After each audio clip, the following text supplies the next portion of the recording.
Oi pessoal, eu sou Elisa Marcante, jornalista do SBC Notícias Brasil, e eu tô aqui hoje com o senador Irajá Abreu para falar um pouquinho da indústria, para falar um pouquinho do nosso evento e também comentar os cassinos físicos no Brasil.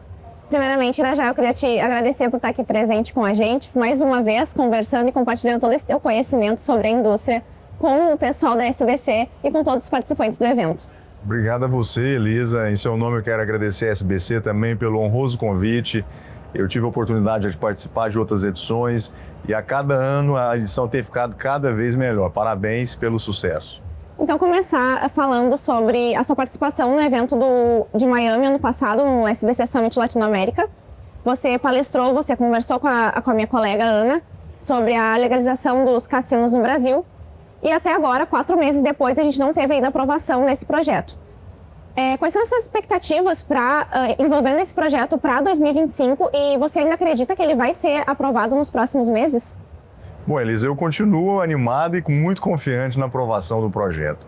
De lá para cá, o que ocorreu? Nós conseguimos, em praticamente 2 anos no Senado, quando o projeto chegou na Câmara, realizar várias audiências públicas, sessão de debate no próprio plenário do Senado e aprovamos na Comissão de Constituição e Justiça, que é o que antecede a votação do plenário. Então, nós já tivemos uma boa conquista. Inclusive, nós chegamos a pautar o projeto no plenário no final do ano passado, conforme eu tinha dito nessa entrevista, nessa oportunidade, da edição de Miami, mas nós entendemos que seria um risco muito grande insistir naquela votação naquele momento, até porque o ambiente estava hostil para a sua aprovação, infelizmente, em função dos debates que estavam acalorados das bets. Então, o presidente Rodrigo Pacheco e eu, na condição de relator, achamos mais prudentes retirar o projeto de pauta e trazer num momento mais neutro, que eu acho que é agora, virado esse ano, o final do ano, é agora o reinício dos trabalhos legislativos, eu acredito que nós tenhamos um ambiente ideal para poder tornar o debate no plenário e votar essa matéria. Então, na sua perspectiva, quais são os principais desafios que estão realmente travando essa legalização? Olha, eu acho que não tem assim nada travando. O que a gente precisa agora, com o presidente Davi Alcolumbre, é pautar o projeto no plenário, a rediscussão ser acalorada novamente e a gente votar definitivamente, porque o Brasil está perdendo muito com a falta de uma legislação dos jogos responsáveis e legais no Brasil. Enquanto nós temos países vizinhos ao Brasil, aqui na América do Sul, você sabe, de 13 países, apenas o Brasil e a Bolívia ainda não legalizou os jogos responsáveis. Enquanto isso, os outros países estão surfando, aproveitando a oportunidade, crescendo economicamente e também socialmente.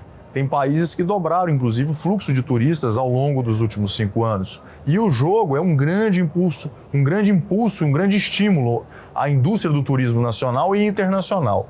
Então, eu acho que agora nós temos um ambiente, será, sem dúvida nenhuma, um projeto estratégico para a economia brasileira, uma agenda positiva, uma agenda econômica. Aqui não está se discutindo ideologia ou questões religiosas, é uma pauta social e econômica. E o Brasil e os brasileiros merecem a gente ter esse novo ambiente de negócio regulado pelo poder público, depurado pelos órgãos de controle e que, acima de tudo, gere emprego, renda, oportunidade, impostos ao país. Portanto, essa condição só será possível com a aprovação definitiva desse projeto. Com certeza. Então, acho que você acabou respondendo já a minha pergunta nessa outra questão e eu acho que você falou tudo. Só para contribuir, esse projeto ele é tão importante, Elisa, porque, segundo os estudos técnicos, nós deveremos ter investimentos aí da ordem de 100 a 150 bilhões de reais nos próximos 5 anos, É um recurso novo na nossa economia, que será investido aqui, no nosso país, com os brasileiros, na geração de emprego e renda. Só novos empregos, a expectativa é que a gente possa gerar mais de 1,5 milhão de novos empregos. Imagina isso, essas oportunidades aos jovens que estão se formando, Infelizmente, a gente tem aí mais de 15 milhões de jovens que nem estudam e nem trabalham no país e precisando de oportunidades como essa. Além dos próprios impostos, Segundo esses mesmos estudos, nós deveremos arrecadar algo em torno de 20 a 25 bilhões de reais de impostos por ano. E esses impostos serão revertidos em benefício da população. Só para você ter uma ideia, 20 bilhões de reais na nossa economia em impostos representa praticamente 20 mil postos de saúde novos né? Quase 4 postos de saúde novos construídos por cidade no Brasil. Nós temos 5.570 municípios. Então, é para você ter uma dimensão da importância desse projeto.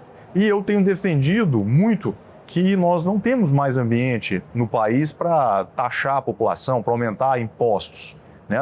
As pessoas já sacrificam muito com os impostos são muito altos. Então, o que nos resta é ter criatividade, que é o quê? É gerar um ambiente novo, regulado, né? Fiscalizado pelo poder público, e aí sim, essa nova arrecadação desse novo ambiente contribuir para os benefícios sociais que a gente precisa oferecer à população.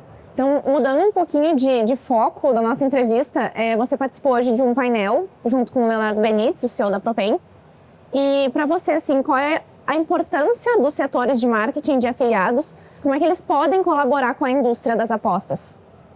Muito, por sinal. Eu acho que nós estamos aí passando por uma transição na legislação que foi regulamentada dos jogos online e estamos prestes a aprovar a legalização do jogo físico, né? Depende, obviamente, de aprovação no Senado Federal.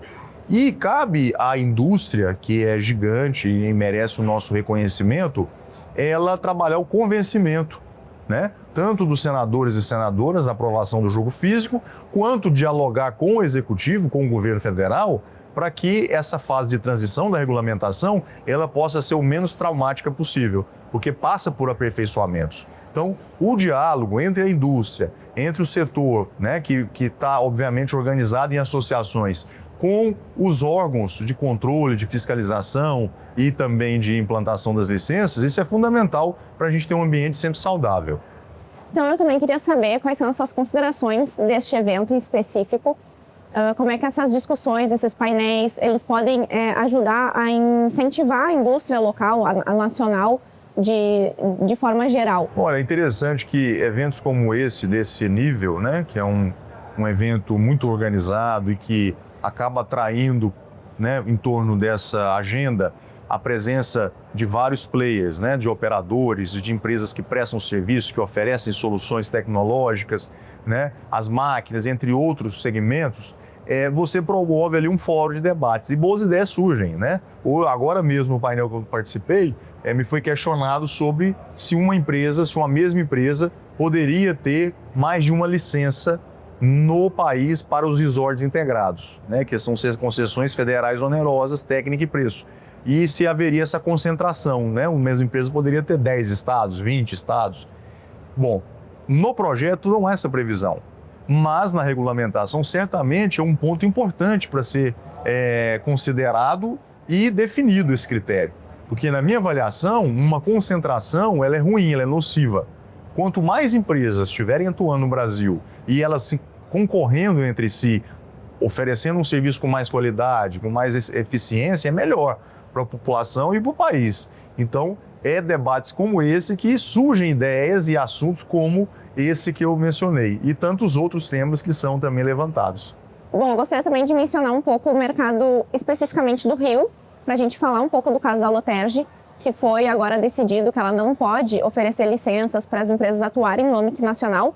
Como é que você acha que essa decisão ela pode repercutir na indústria? Bom, o fato é que durante um período, entre 2018 até agora, né, em meados de 2024, a legislação ela ficou descoberta, né? Ficou um vácuo, um limbo. E o Rio de Janeiro acabou saindo na frente e criando uma legislação para que pudesse as empresas operarem no âmbito do Estado e também no âmbito nacional.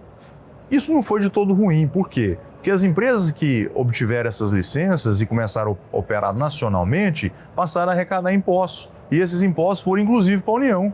Não foi só para os estados do Rio de Janeiro. Foram gerados bilhões de impostos. Como a União não havia ainda definido a sua licença federal, então, nesse aspecto, nesse período, foi excepcional para o país, né? Então, a gente precisa também reconhecer, né, dar a César o que é de César. Agora, o Supremo Tribunal Federal, numa decisão colegiada, julgou a respeito de uma liminar, né? É importante a gente explicar isso às pessoas. E essa liminar, ela trata exclusivamente se essas mesmas empresas que têm a licença do Loterge poderiam continuar operando nacionalmente.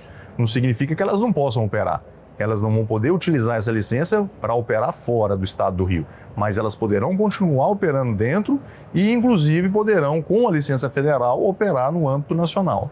Então, para finalizar, eu quero te perguntar quais são as suas expectativas agora para esse primeiro momento neste novo cenário das apostas no país e como a gente pode usar esse novo mercado regulamentado a favor da legalização dos cassinos.